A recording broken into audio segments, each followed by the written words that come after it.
You are one of the Jamaicans who had the chance to stay in Canada, yet you came back to Jamaica in the end, and you started off your own business here. Did you have any mass savings? No saving, because it doesn't take saving, especially to do agriculture and what I'm doing. This is like a really big area. Yes, it is, it is. I need a little golf cart, you know. Okay. Each one represents an individual agave. And then you just plant And them. look at it, roots already. These are my crotons. And see, I'm in the process of cloning or circumposing. Do you have much competition here? No. You can go the old-fashioned way by just taking it, and you could. I'm a farmer. Money is not the problem. It's the management of money is the problem.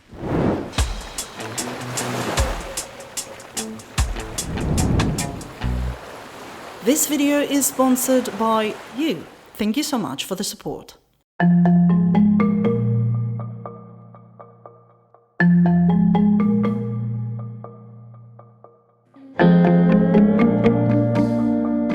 Welcome to Lilly Creek Farm. I'm Glendon Neil.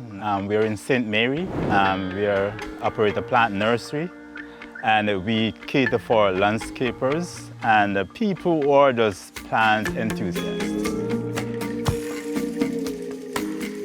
Well, we essentially grow plants for a wide cross-section of Jamaicans. You know, they're in the real estate development, they're in the, even nurses come and do purchase plants from us and go and establish their own little business. So we essentially operate on 10 acres of land. Actively, we are completing 8 acres, but our limit is 10 acres.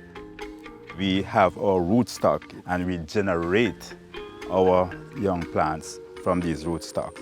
Now, if you see it looking lush, it's because we are blessed with the natural water that comes from the river, not the commercial water that's chlorinated. It's a natural water.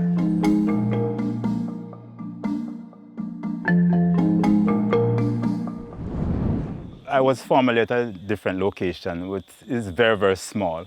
So it's my wife and I, we scout around and we finally got this parcel of land. We strike a deal to really lease the place on a long-term basis. You know, that is how we got started. So it was you and your wife? Both of us, nobody else. Was it like a ready place with a lot of nice soil where you can just plant things, or what was it? While the soil was actually all good, right? Fertile and everything, but the accessibility wasn't there. It was all a jungle, a thick wooded area, and we have to crawl our way through to find space, you know, to actually start something. We have that vision, so we were not deterred by what it was, the woodiness and how hardest it would be.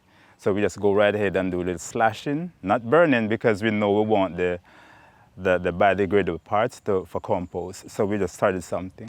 So this is part of a large nursery. What you're seeing here is a collection of plants. You know, what we cut from our rootstock, and we generate our plants from here. Now, if you just look down there, you'll see different stages of plants that we'll be selling from actively. And young ones are coming up, and we are in the process of generating them by air layering from these rootstocks, where we will be now repotting some of them in a few days, some in a few weeks, so that we can have a consistent supply on the market. You know, because when landscapers and individuals come to plant, we don't want to interrupt their program. We want to give them a steady supply of whatever their needs are. So it's like a supermarket, one stop that supplies everything. This one is Alamanda, one of my favorites. It forms a good backdrop. It has a high drought resistance, attracts lots of birds and bees and so forth. This one I've seen a lot in Jamaica. It's like bushes, you can form them into nice bushes. Exactly, right? You can get a good canopy with it, and it has a high saline resistance. You know, it does well on the seafront. So, and actually, if you plant it, you could use even the sea water to water it. So if you're living at the beachfront, you could use this to break the sea spray, and then as you go further to your yard space, then you would have plants that are less resistant to the sea salt. So this is the first line of defense from the sea water. Where did you learn to do all this? Well, basically, I'm from a farming village in Robbins Bay there. And growing up with, my father was a farmer, and, I learned to be gentle with plants and to be caring for them. That's where it got initially started. When I say we, my brother and I, we are twins actually, went to a farm school in Hanover, Knockhalver. And that's where we got the real education based on what that institution teaches. And, that helped us now to cement our career. And then after leaving, then we go to work with the Minister of Agriculture, way back then go private. So we amass education along that streamline of things, Then I left to Canada.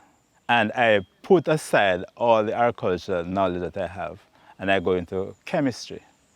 Oh. Right. So it was far removed from the agriculture-based thing. I thought I would never come back to this. So I was working in this company, one of the leading cosmetic company in Canada, where I was like hands-on. I have a little knowledge, I appreciate chemistry back in Jamaica, but that is what gave me the kickstart to doing this chemistry work. And trust me, it has molded me to be more inquisitive in things.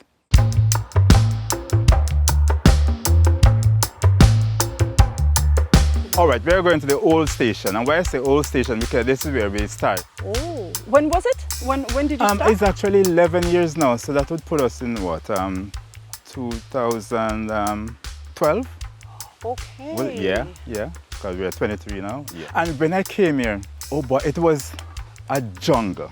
What we normally see is the coconut tree, obviously, and what they call the guango tree, which is the rain trees. But everything else, these are my handiwork, the rootstock. I would make a collection of all these plants and come and put them in, give them their distance, because I know what they call the inherent capacity of each plant. So I'll give them their space. And hence we have all these varieties. So this is my rootstock, right, where I generate all my cuttings from so that I could have the nursery going. This is like a really big area. Yes, it is, Wow. I need a little golf cart, to take me around. Do you also have some greenhouses? No, the thing is that if you should look around, you see, and I'm in the valley, it gives me an advantage. I work with the shade of the plant, the big trees around. So I don't use the typical greenhouse thing. And the good thing about it, because I'm isolated, no other farm encroaches on me. So therefore, it's a natural deterrent. Say the insect then will normally infest other areas. This is not a happy camp place for them. Yeah. If I see the odd thing, I can just get rid of it. Just okay, take that's them off. only because you're kind of surrounded. You're like on an island. Exactly. And again, because it's all wooded around, so no one wants to scale the wooded divide to come here to plagiarize me. It's a natural deterrent. But bear in mind, those plants, especially fruit crops, they're hybridized, you see, and the natural resistance is compromised. Oh. You see? With flowers is different. Right, with flowers is different. This is the Jacks River. The nature of this river is that it has a bedrock that whenever we have heavy downpour, the bed of the river, it moves, it glides. Unlike some rivers that you have big boulders that stands out despite the heavy torrential rains, this one now it moves, it slides on it. So when I came here some 12 years ago, that embankment there, now it's vertical. It wasn't that so steep on incline, but it used to be like a gradient, just picture it coming slant like this. So you could actually scale it and go up to the top. Right now we're in the dry season, and the rocks are exfoliating, so they are losing and they are falling to the ground. So if you understand here now, this piece of land is getting enlarged because the water is traveling on the opposite side.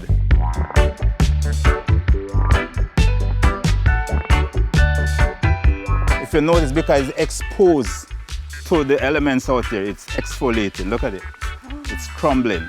But there's a plus. If you should put this in the water and soak it for a short period of time, then it gets soft. And here's the point. You could use it as an exfoliant. You could put it on skin And just rub it in like how you'd lather soap, and then it will hold the dead tissue from your skin. Because I used to be in the cosmetic thing as a cosmetic chemist. So we used to use what called bentonite, which is relative to this. You use it to mask your face. When it dries on a little, it grabs the dead cells and exfoliate, you see? And it's so, the texture is so fine. So it wouldn't cause an abrasion in your skin. But in the daytime, you could hear it coming down, because it's dry and it's exfoliating from the embankment. Yeah. So one of my best friends in Canada saw the work I was doing, being a chemist, making about 150 cosmetic products. There was no such thing in Grenada like manufacturing and so forth. So he invited me there. So we have already perfected that hard work in Canada, the chemistry thing pertaining to cosmetic. And I went there and we were actually doing nutmeg, like getting the oils, express the oil through distillation, I should say. Of the oils, so we could incorporate or infuse it in lotions and hair product and so forth. But why Grenada? Well, source of raw material. Oh. And it wasn't yet, then it wasn't established to be producing product there. It was always taken in from other countries, more so the US and other countries. But why not Jamaica? Well, because I said I met this Grenadan in Canada, and it was all made, right? There was some production in cosmetic in Jamaica here. And actually when I came down, because I did my little due diligence in Jamaica, and when I went to one particular company in Kingston, and I just verbally tell them my potential and so forth, and they were saying, well, with your experience, we can't pay you. So when I returned back to Canada, then I found out that, well, the best opportunity was to go to Grenada. For that business. For that business, particular business.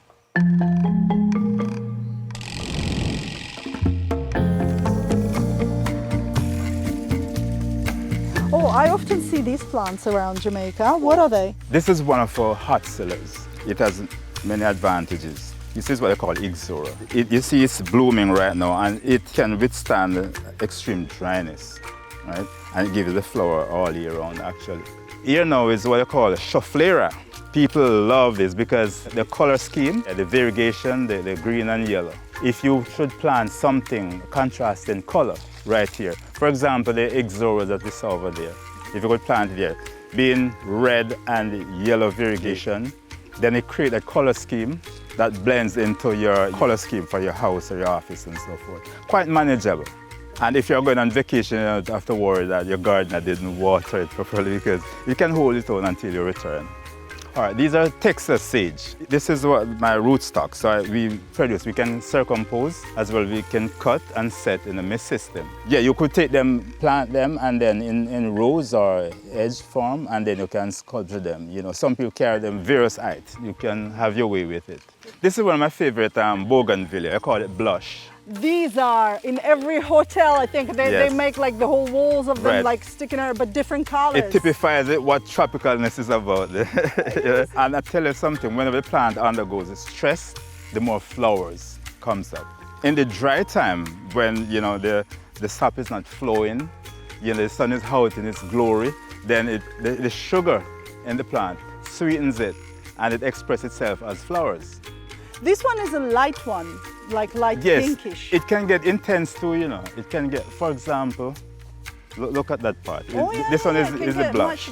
Yeah, it can get intense. And rose pink, I guess this one colored. And this one is the Kenya sunset, they call it.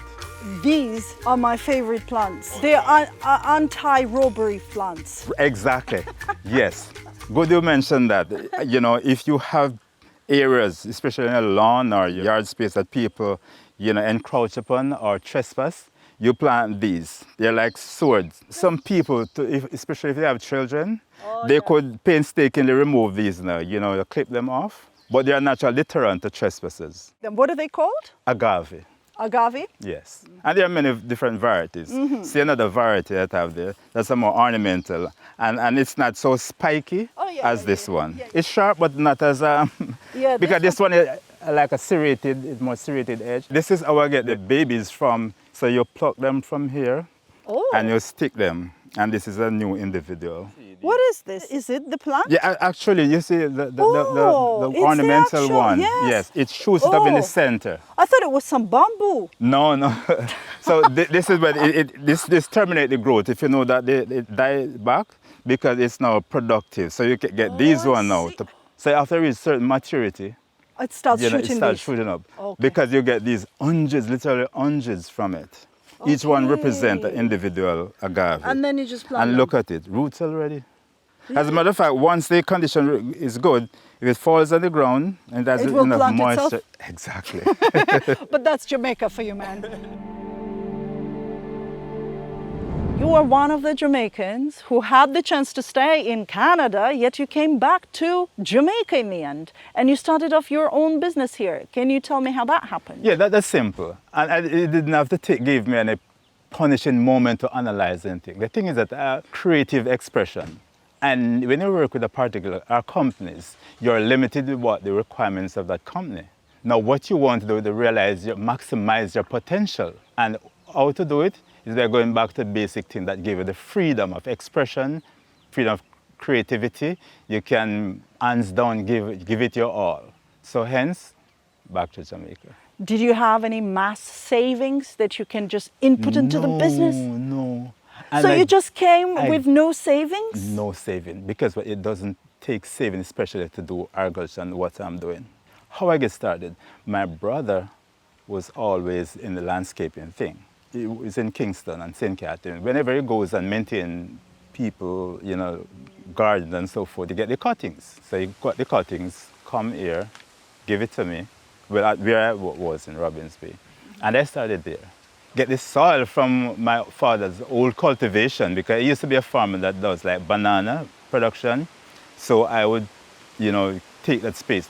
But I did it respectfully, because my father now, I take him there on location and said, Daddy, how much banana can you get from where those roots are right now? And I would get 4 plants and put there. And I said, Daddy, well, these 4 plants are worth $1,000. So when you look on the scale that I put before him, as against the old roots of banana, you know, you see that it makes sense. He pull up his foot, so to speak, and give him the space.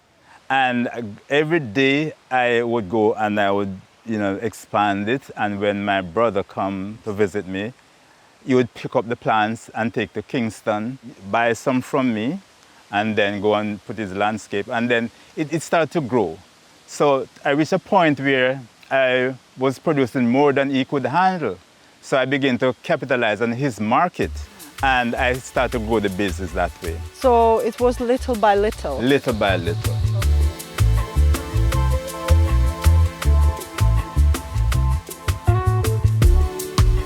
One type of the plant that I see that people like to get big is the coconut tree or the royal palm. So this one is the coconut one? Yeah, it's typically a dwarf.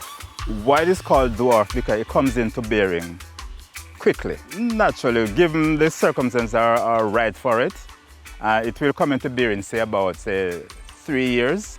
These small ones? Yeah, they will. Once they get a good start and they're planted properly and taken care of. So you start getting jelly coconuts? Yes. And then again, because it hasn't got the capacity, just don't look for it to be that overwhelmed with bearing. So being dwarf doesn't mean that it will stay eternally dwarf. No, because if you should look around at these trees, they are dwarf. The thing is that they came into bearing because they came earlier, much faster than the Jamaican native. So get them this short, and then they will adapt to your space in case you want to purchase and so forth. What about the hard coconut? Is it a different variety of coconut tree or? Dry nuts are from all the varieties. Oh. Because it started out being, you know, what they call it jelly coconut. So it's the same, just different It's age? the same thing, different age. It grows to maturity. I see you have some coconut trees there, bigger ones. Yeah, those are landscapers would come and would dig those for them. Okay, You know? a So if bigger you're one. developing like a beachfront, Yes, and if yes, you want yes. an area that gives you that tropical look, you could get those plants. Some landscapers want it this size, some want it bigger. Do you have the bigger ones? Yes, but they're on the less side because over the years they buy them, you know. Oh, but these yeah. are ones coming up. People will choose from this size, but preferably want the bigger ones. to make a more instant effect in their property. Can you give me a hint as to approximate prices? Okay, so these ones, 8,000. For a big one like this? Right, and the Oh, thing that's is nice. that when one considers the years of production from the coconut itself, it's your pension, it's for lifetime. So if you're going to sell them at this stage, you're giving up something. So selling at that price, the starting price, is not overkill. So this now forms the bulk of the potting medium that we use here in Jamaica, commercially that is. And they use it also for packaging. Really? Right, yes. We have a machine to really grind. It's not in use right now, but the machine has an armor mill. When you send it through it, as you drop it in like it pulverizes it so fine that you get all these fibers. The bulk of what we take in goes into the potting mixture. We use it now with soil. We can use perlite to make a potting medium. And when you use it, the container, if you pick up a container of the plant, it is so light because it has the bulk, but the weight is less. Right. Yeah. Why did you choose St. Mary to get back to? Why didn't you go to Trelawney or St. Catherine, where your brother is, as I understand so? Well, the thing is that St. Mary, I'm from St. Mary. I come back to the family home, which is a plus because I wouldn't have to be paying out any rent and utilities and so forth. I just, utilize the space that is already provided that I grew up on. So that was the first thing. Well, I started out the business at the family setting, but it was a limited piece of land. And what compounded it was that I have to use the national water resources, which is chlorinated. So I have to be searching for a natural source of water, which is the river, and the acreage. So there were three main factors why I chose here. I see. This is where your water is coming from. Yes, if you want to go straight to the source there. You're getting the water, pumping the water up, right? Right, this is my connection. Coming from the river, I put my pump down there, which is a gas pump, and I connect it to here. We just snap it on here. Oh, when you need to. Right, when I need to, I just unplug it. So it's not a permanent thing, No, so no. you're just connected. Right, Oh. because I can leave it there because in case we get rainfall and it washed away. Oh, right. So we make the connection here and open the valves and then fill our concrete tank. And then we have a black 1,000 gallon here. It is backup because now we're not pumping, but we're still accessing the water because we have that reserve. Okay. And it makes sense because suppose we should have days of rainfall, the water becomes turbid, we can't really store the turbid water. So in the good time like now when it's clear, we pump it and store it. So we have access to it anytime we want it. This is a trunk line feeding from the source, which is the river. So if you notice, there is a filter to filter the water. And this one goes up above. So it's a delivery pipe. And this one now is the access. Note how the delivery pipe is a 1 inch. And then the pipe now, which is the drive pipe, which is driving the water out, it is 3 inch because it creates a more head pressure so that we can get more gravity to the elevation over there. And then we come back to 1. So can you imagine the driving force because of the head space coming shooting the water? After it's gravity fed here, this is where our local storage. So we could just take our water cans and use it and wet the plants. See the plumbing here? So it's the river water. Right, river water.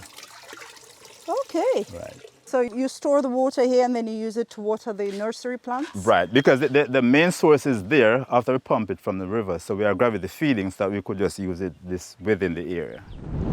Some people think they have to have $1 million to start a business. No, you can use $1. Money is not the problem.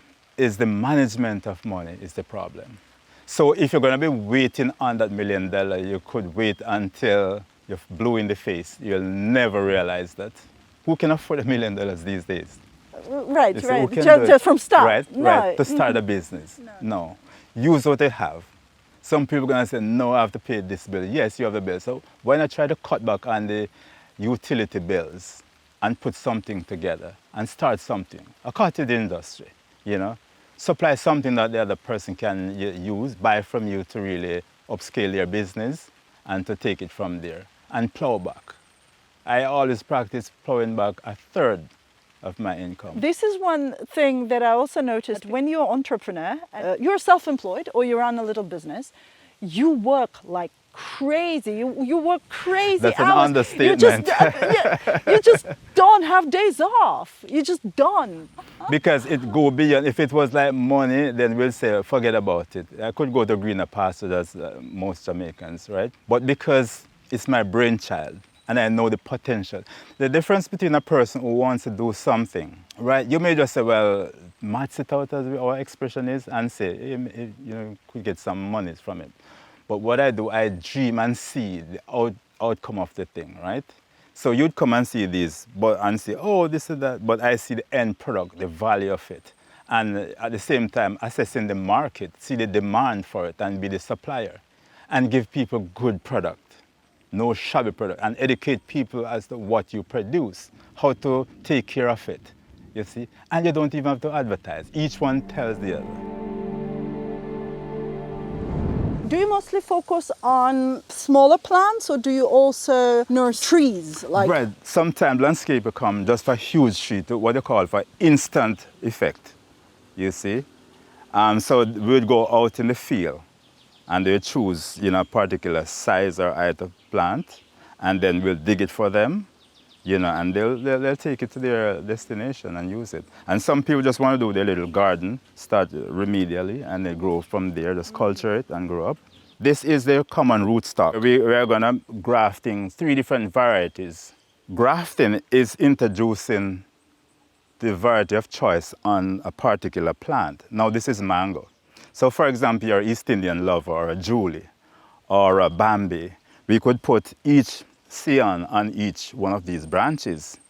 So, in times like these, people, they don't have the luxury of, big space. So you have one plant giving you 3 different varieties of mango. So hence we keep this here, so that we can customize the plant for the individual. Now this one has 2 branches. So obviously this individual will get 2 varieties of their choice. Now if you look right here, there's a difference between the girth of the plant here and here.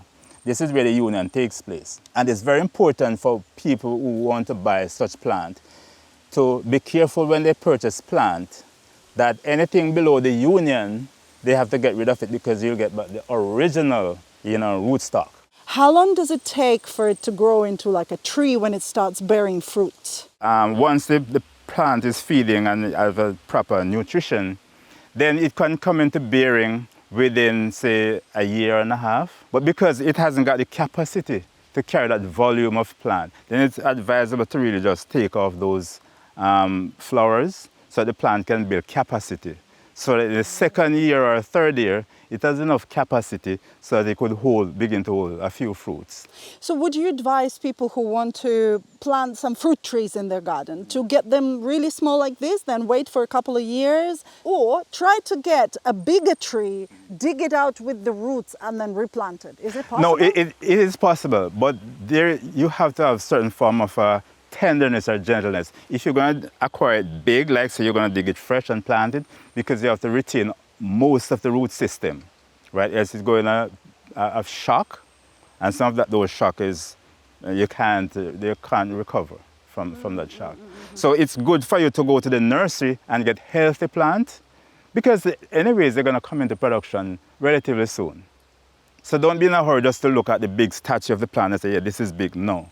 Get it quite manageable, healthy, and put it in your space. Where do you source your plants? Well, that's a big question. Anywhere I go and see plant, I'm not stealing it, but I'm buying parts or begging plants. Honestly, when I walk away, I must feel that I source it properly. And one of my strengths is in propagation. So if I beg you a piece of plant and I say, okay, I'm going to reproduce it and I'll give you back one. Trust me, you're going to get your one.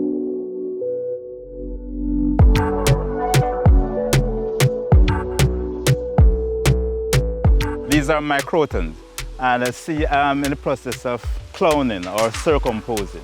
So this ends I keep them big enough so I could come and get various stems from it. All right, here is a typical one. I just watch the distance because I don't want it too leggy. So what I do, I remove the bark.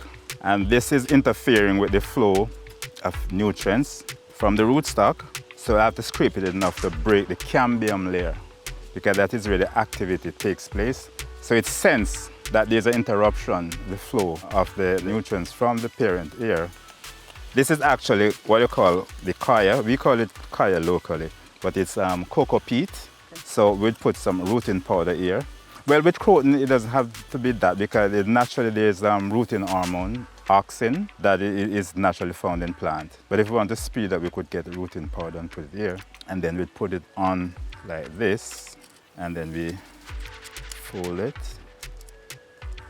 cusp it like this, and this is on its own. Once we have, the condition remain favorable, within 3 weeks, we can cut it off and it becomes an independent plant. So we can conveniently cut it off and pot it. The good thing about the croton is that you get beauty all year round. Unlike the flowering plant that is seasonal, the advantage is that you plant croton, which if you see the variety of colors showing up in any one particular plant, then it can most likely synchronize it with some color scheme that you have, maybe at your house or walls or whatever. So you can always refer back to colors that, combine with your color scheme. All right, so these bags, we are preparing now to plant these in it. So we take them from this stage, we plant the seeds here, and then now we transfer them to the bigger bags, because this is going to speed up the growth, because they have bigger medium to grow in. So normally fill them here, and if you notice, we just, right. So we need to release all these roots. And because this soil is relatively loose, then all we do is just give it a little break here, right? And then we put it here. Then we get the potting mixture. So this potting mixture is a river sand, and we have our compost and then our garden soil. So they grow bigger from here? Oh yeah, we can carry them up to 3 feet from here, and then we can either plant them out as rootstock or sell as is. Why did you choose this particular business? Why not grow fruit trees? I'm knowledgeable about the industry going, the construction industry. These days people are clearing vast acreage of land, and what they do, take off the natural plants to build the schemes. The people are getting just open lots with the house, raw concrete structure there. And despite the houses are expensive, once you don't have a landscape to really complement the house, it's like nothing, it's boring and so. So I see where the landscaping business is going. So I capitalize on that. I go for it. People need to be around plants, not only on the outside, but I also grow indoor plants as well, you see. So we have to identify our potential and seek market for what we do with our potential. What are the biggest challenges that you had to encounter when building this business here? Well, it's labor. Okay. Labor in Jamaica is really lacking grossly. We need to really know, okay, this is our dream. How are we going to really initiate our dream? So we'll have to roll up our sleeves and go head on. If it's you or yourself, or you have a spouse, or you have a trusted brother or sister, capitalize on that first. And don't try to pay yourself. Yeah, that could be the ideal thing, but it's never gonna work that way. Make the ultimate sacrifice, right? If you want to realize certain dream and to grow incrementally, you have to plow back, right? You have to plow back. You can't eat, you can enjoy both worlds. You can see what your friends are wearing, what they're driving, and enjoy that and enjoy your aspiration or achieving your aspiration. No, make the ultimate sacrifice. So how many people do you have working here? Well, five of them, actually. And if you want to include myself, it's 6 of us. I see. Yes. Okay, so just such a handful of people managing so many plants. Right. How do you do this? Like, do you work, 12 hours a day or something? No, it has been created a program, a work program. Everyone knows what IRIE is assigned to, and we execute. This is a place where you have to be plant friendly. I tell the workers that it's leaf, flowers, and stem sell plant. So if they are careless with plant, then we have nothing to sell people. It doesn't sustain life in terms of like a medicine or food. So if people are going to pay for something, it has to be near perfect. And they will pay for it because it's a luxury item, for all I'm concerned. So we have to give good product so that people can be comfortable purchasing from us. How do you find good labor? There's no such thing as good labor. You have to get them to a certain degree of trust them, right? And incorporate them, educate them from day one what your program is like. You have to have a standard, not because we're farmers and so, right, essentially. Let them know that you have a system to work by, and that is what you're going to need to propel. So from day one, they're not ignorant of the requirements being your work. I say your worker because they can't just consider that they're working on a farm. Because if it's valued that way, they'll just say, well, farm is a farm is a farm. But when they know what your rules and regulations are, from day one, they'll have a choice, take it or leave it. I've heard that people hire workers, invest time, money, everything into training them. Then once they get all the training experience, they leave. Have you had a similar situation? Well, I have two of my workers, and I had one for about 8 years and one for about 3 years or so. And they went. Greener pastures, you can't prevent that from taking place. But what you can do from as early as you start to employ that person, let them become a part of what you're doing. Just don't let them be muscles, right? Let them educate them as to what is required of them. For example, I would tell my workers, what I'm telling you is not me per se, is what the plants are asking or need. You see, so you have to put out the effort. Be knowledgeable about why it has to be done this way and not the other way, right? So the education aspect of it, when you empower them, they're doing it out of not only duty, but because of their sheer responsibility, so that we can have a good product to sell people. Are you the person who's just standing there and watching to make sure this is all done properly? Or you're just on the ground together with everybody and just doing the job? Like how do you manage to get this organized? Good question. Because as I see the scale of operation that I'm at right now, it's beyond me to monitor everything. So hence I have to educate each worker. Look, I have my sheer work to do over that side. Yes, it's my obligation to come whenever you beckon me to come to find out what is what or what to do. It's my obligation. But when I come to work, I come just like any one of you guys. I have my work to do. So it's not coming in and the boss thing and yeah, are you the boss? No. The big boss? I tell you something, lots of time clients come here and they're looking for Mr. Neil or the boss, let's say. With my work, if I'm in clean clothes, I'm too stiff, right? So I get dirty and be a part of it. So people would come and see me and thought it was just his worker. Some of them so proud, they don't even ask, is Mr. Neil around or the so-called thing, the boss? They would go on all the way. I said, worker, we are not telling that person anything. Let them go around there and don't find nobody and come, be humble, come back here and be intelligent to ask questions, right? And they would be, oh, I didn't know. I said within myself, good. Be intelligent and ask questions. Tell me more about your wife. Does she help you with the business? Does she take part in it, or she's just there to support you? Well, it's more than just support because we were toe-to-toe when I was acquiring this space.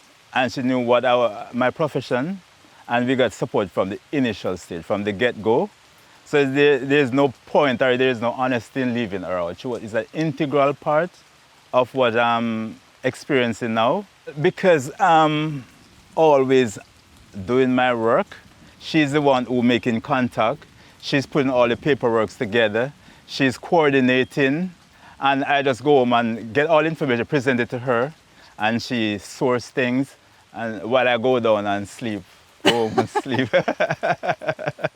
How important do you think it is to have a partner who can be next to your side when you are an entrepreneur and you're doing business? Well, you can't underestimate that because it's the wind beneath your wings. If it's your brainchild, or your dream, you need to have the hair under your wings to make you soar, right? It's like a thermal, wind that lifts the crow or the eagle to soar. Yeah, your partner is that invaluable.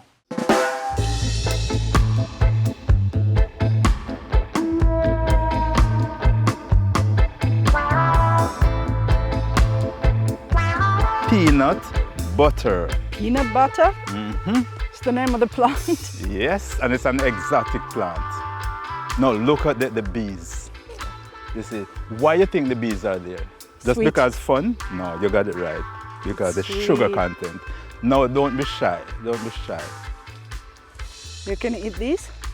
Taste it. Well, the bees are not going Everyone- to be happy I'm stealing from them. They have more than they can manage.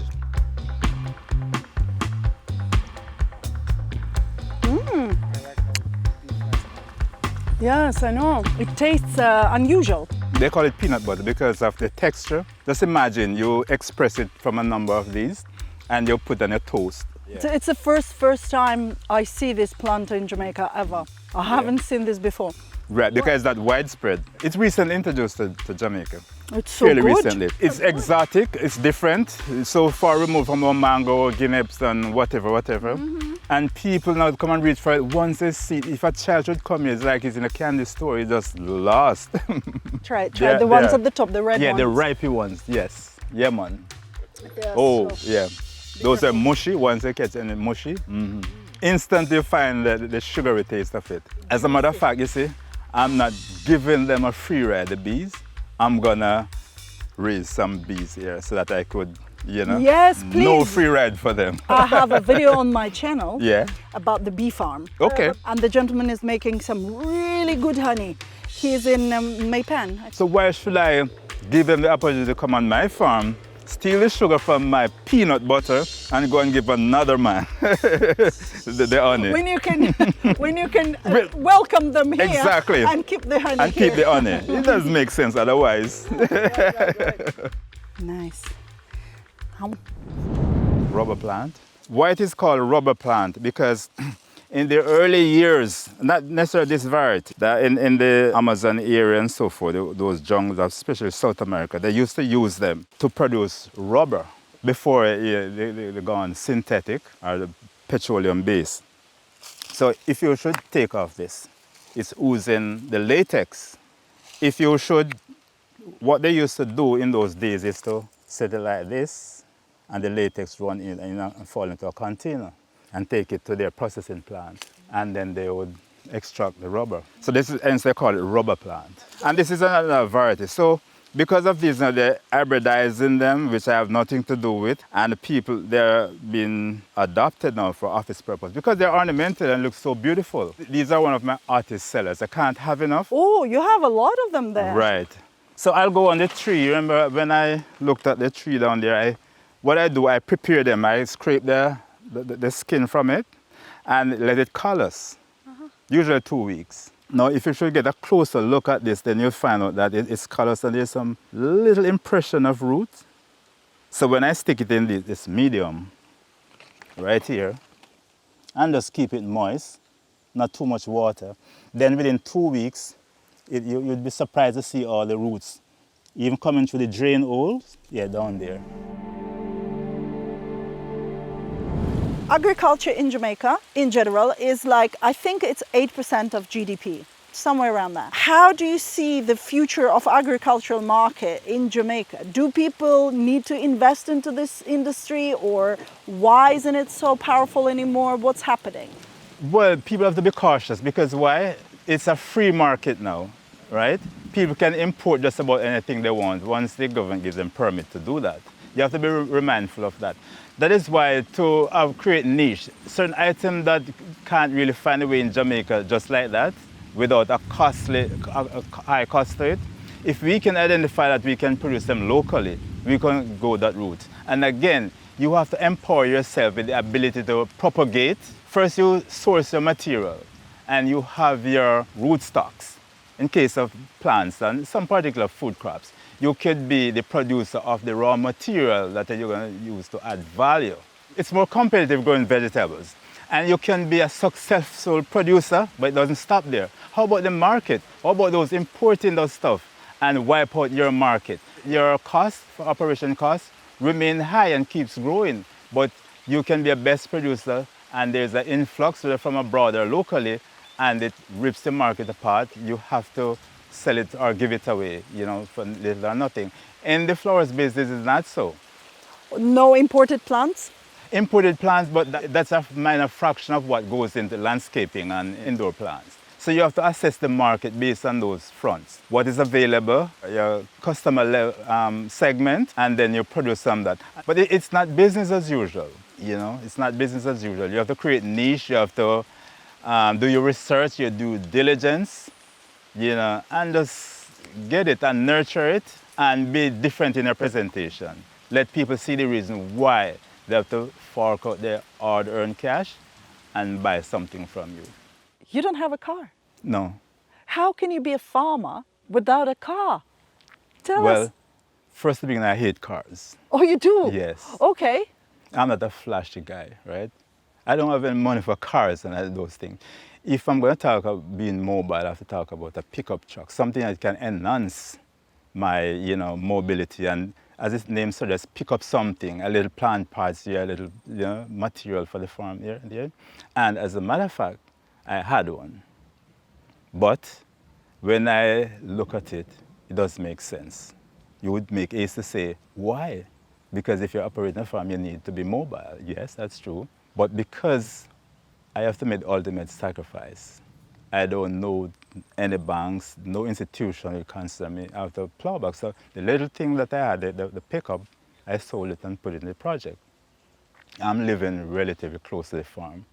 So why I just come daily, let the vehicle sit for 8-9 hours, you know, just sitting there wasting time? No, I sold it and put it in the project and take taxi. By the end of the day, I just paid $300 back and forth, $200 overall. How do you deliver plants to your clients? Well, for years now, one of the reasons why I decided to part with the pickup truck is for that reason, as I mentioned, I want to plow back the money inside the project. But because I have outgrown the capacity of the vehicle, I need to get a bigger vehicle. So I use someone now, I use him, hire him to make deliveries. So there's always a solution. Don't stuck with the old tradition and say you must look good by being mobile. Most of us are Jamaicans. And the world at large, we don't need a vehicle. It's a more liability than an asset. Are you planning to grow bigger? Yes, and be more, what I would say now, I'll give you more choice, you see? And that's also growth too. But we want to be more consistent, so at no particular time we run out of the bare essentials. You know, we have that fluid supply to our customers and even potential ones as well. So they can have a choice. Most nurseries you go and you're limited with your choice. But we want to really create that big, you know, option for people to come and one stop. Who are your clients today? Like landscape designers? Like who are they? Well, they're landscapers, and you have some big players in the landscaping business. And also there's a big particular outlet on the south side that does it, you know. Religiously, I can carry whatever I have and supply them, you see. And I have that market for 16 years now. Yeah, because I started out with them. Do you also have just private persons coming and buying plants from you? Essentially, yes. But I cater for the small person, but growing a business, you need to have those bigger players, you know, that give us more leverage so that we can expand our business. Why do the bigger players come to you and not to some other plant nursery? All right, by the sheer expanse and the choice of plants that I have. You see, I grow them at various sizes, so they have choices. Do you have much competition here? No. Why not? Because I intended it to be this way. I have the choice of this land space and less costly than others. People come here and they would like to get this space, but I locked it in for a number of years now and I'm working with it. So it's a natural source of water, you know, which is ideal for the plant, and my sheer location gives me the edge. It's like I'm in a basin. I'm protected right around with the higher elevations. You know that a lot of Jamaicans are saying that, well, there is nothing to do in Jamaica. There are no opportunities. But you're doing something you're passionate about. Right.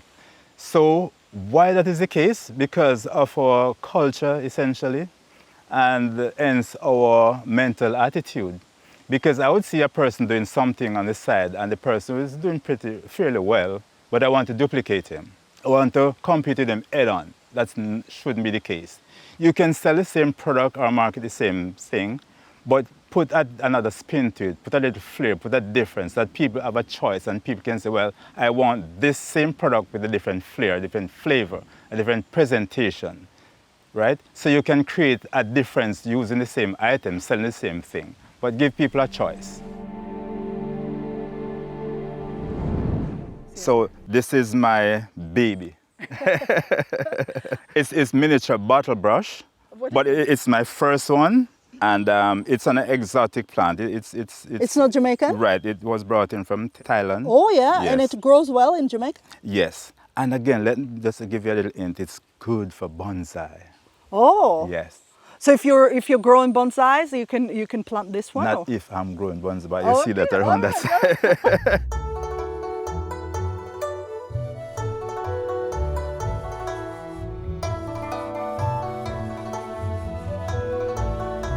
I call this department my Bonsai Journey.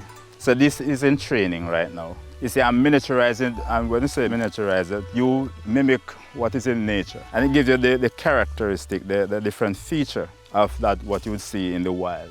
I wire it to give it character and turns, and I mean by thickening it, because this is just a garden pot. And even, this is bonsai, but if you notice the bougainvillea, I get the whole chunky stem, and these are in training. So when it's cleaned up and put in the right bonsai pot, then it becomes a showpiece. After I circumpose, which is to produce these branches, I plant them in a tray like this one. And why? Because we need to have horizontal root, not a deep root system, because the bonsai pots are shallow. So we have to have the root going horizontally. Bonsai is not in any hurry. You have to, it's the art that you put in it, the practice that gets it bonsai. Some people think you can sell me a bonsai. No, not at this stage. Right? It's a painstaking thing. Each one is a character of its own, right? And they give it a twist and a turn. So they have like personalities. Exactly. I see one in a pot. The person, okay, like this one now. This one is about 8 years. It was in the ground and I take it and put it in this garden pot. Look at the maturity of the root structure. So what I'll do, I have all my instruments to take off all these and expose the trunk, right? And you'll appreciate the movements. Now the roots is such a structure, you could put this over a rock and you can put it over a miniature wall. It's like a root over temple. Okay, yeah, yes, and yes, give yes. it all those definitions. So this, like, I can see this trunk is getting right, yes, so the trunk line curvy. is impressive. I could remove this and show you. Yeah, more definition of the root structure. And it has to have a flare down here. They call it nabari, to give you the flare, that type of a... This is Japanese way of making... Yeah, Japanese, Chinese concept, bonsai. And it's going back thousands of years. See, one of my favorite, look at the root structure. Yes, it just looks like it's just mimicking the wild. And you can scratch it and give it more definition, as if like say animal would come and, graze it. So as crazy as you can get. So I miniaturize it by dropping it down, make the loop and drop it down. Okay. Do you sell these ones too? No, because the thing is that I'm training them for bonsai. Okay, and that's way down the road. Okay, all right, tell you my objective, you see. If you are a corporate entity, then you'd want something to stand out for your entity and be different. So I call these, they're gearing up towards it being signature for your corporation. Okay. It makes it stand out from the rest. So after putting the artwork, it has to be impressive and it has to give you a good image out there.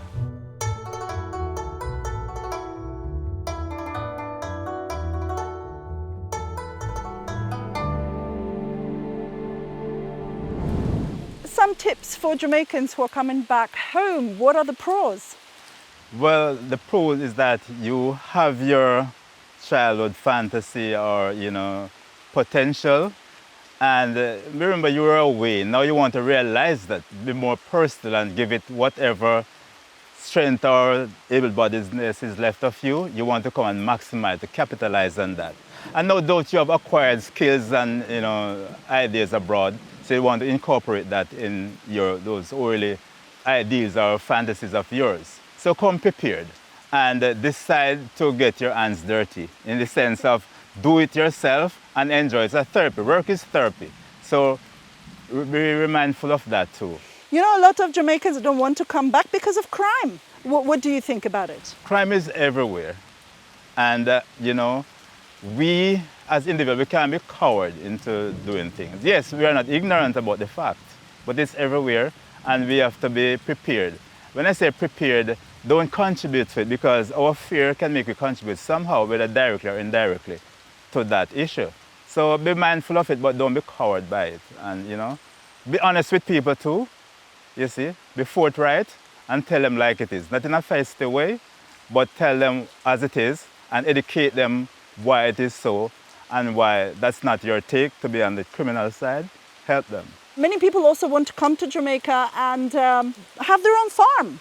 What would you advise them? How to start with Well, this? do your due diligence. Know what aspect of farming you're going into. Make it make sense, and it should be your passion.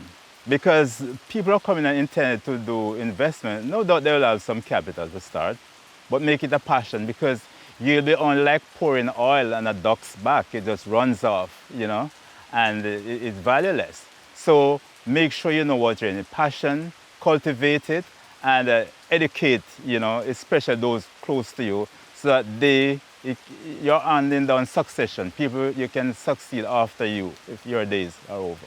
So do it, you know, and it will pay off. You'll get a sense of purpose, and you'll empower, especially the younger ones, to, you know, be more proactive and to take the lead in making their own decision and carving out a niche for themselves. So the opportunity is here for all such aspirants who want to return. Like I say, just know what you're up to, you know, your dreams are your goals, and come back and invest. Be comfortable. Migration creates space too, so some are leaving, some are coming back. And come and maximize that potential of yours. Things will fall into place. Mark, you need guidance along the way. Get professional input, yeah, because that's lacking right here in Jamaica. We can't take things for granted. Everything costs money. So be prudent, yeah, and get the best advice as possible. And you'll be successful, yeah. Thank you so much. I really appreciate you invited us here. And it's very kind of you, and we really enjoy your beautiful farm. So I appreciate it. Okay. All the best. Yes, thank you respect, so much. Yeah, man. Respect, man. And no one comes here once and quit. They always follow up. Absolutely. Yes. Because of And Jamaica. both of you. Thank you. Thank you, man. Yes, Thank you. respect. Thank you. How do you eat June plum? Just pick it and All eat right. it? Is it ready here? Yeah, June plum, you can go the old-fashioned way by just taking it, and you could, I'm a farmer. As well, if you want to go the more decent way, in the Eastern Caribbean, they call it, Trinidad call it Plum City, right? In Grenada, they call it golden apple. So it varies from culture to culture. But because we call it June plum, and we're in June now, there you go.